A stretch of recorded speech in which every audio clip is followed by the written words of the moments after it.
Buenas tardes, ¿cómo están? Mi nombre es Silvina Furmentel, soy profesora de la Cátedra de Antropología Social de la licenciatura en Psicología. El texto que vamos a trabajar en este video es el texto de Levi-Strauss para poder entender las diferentes formas y relaciones que se establecen en torno al canibalismo. Para poder trabajar el tema, el autor nos va a primero ubicar en tiempo y espacio en torno a dónde se desarrolla su investigación. La misma tiene origen en Nueva Guinea en 1932, donde él plantea que surge una especie de pandemia o de virus que tiene secuelas genéticas en las personas y que es descubierta después de 1956 por un biólogo americano. Esa epidemia que se estaba dando se denomina Kuru. Esta epidemia denominada Kuru afectaba con mayor fuerza a las mujeres y a los niños.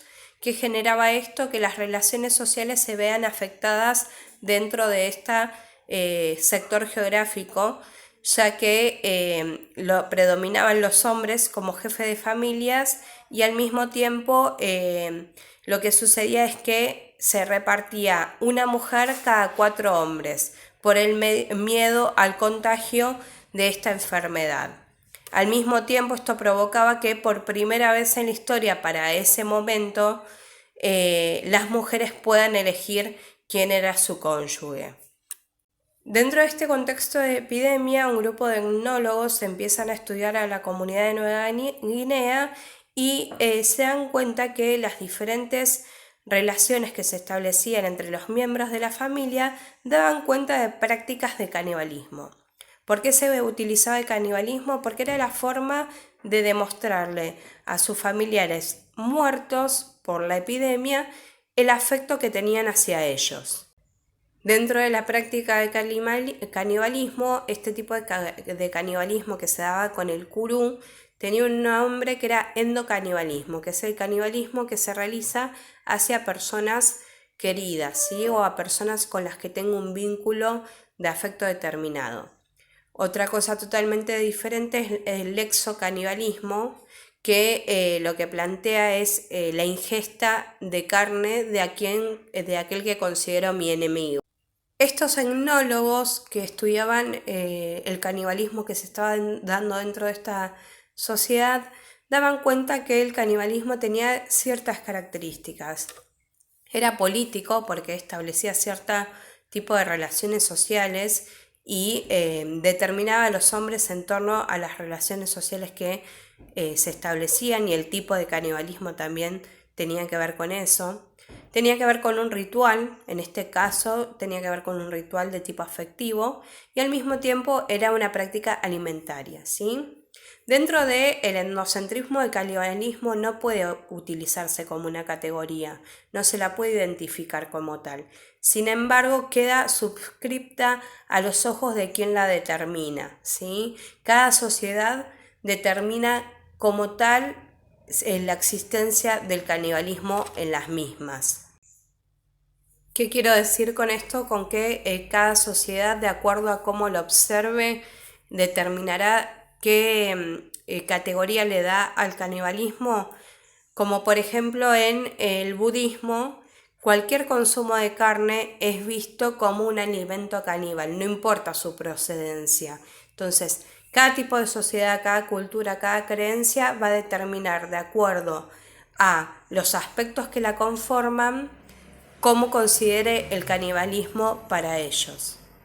Sin embargo, y para resumir esta pequeña experiencia que cuenta Levi-Strauss, el canibalismo es utilizado para determinar la diferencia entre civilización y entre sociedad salvaje, ¿sí? ¿Por qué? Porque se consideraba que el canibalismo en realidad era una práctica propia de la sociedad salvaje, por más que pueda existir o existan ciertas sociedades hoy. Entonces, se utiliza también para hacer una marca histórica en términos de sociedad y de avances societarios.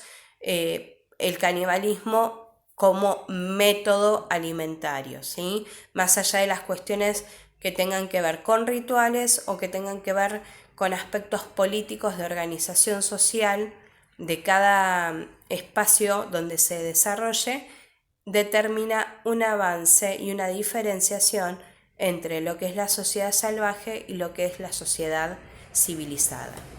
Bueno, espero que les haya servido el resumen y nos estamos viendo pronto. Mi nombre es Silvina Formentel, soy docente de la Cátedra de Antropología Social y Cultural de la licenciatura en Psicología, y en este caso vamos a trabajar el texto de Brown para poder entender los diferentes fenómenos sociales que estudia la antropología a fin de comprender las relaciones que se establecen entre los seres humanos que la conforman.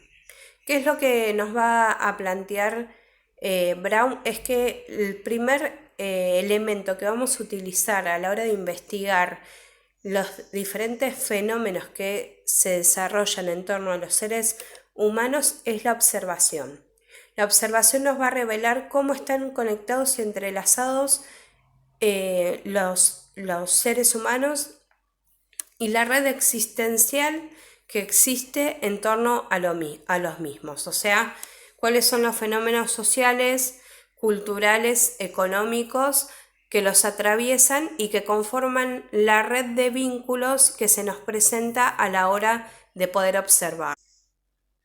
El autor va a estudiar la estructura social como el espacio de desarrollo de la antropología.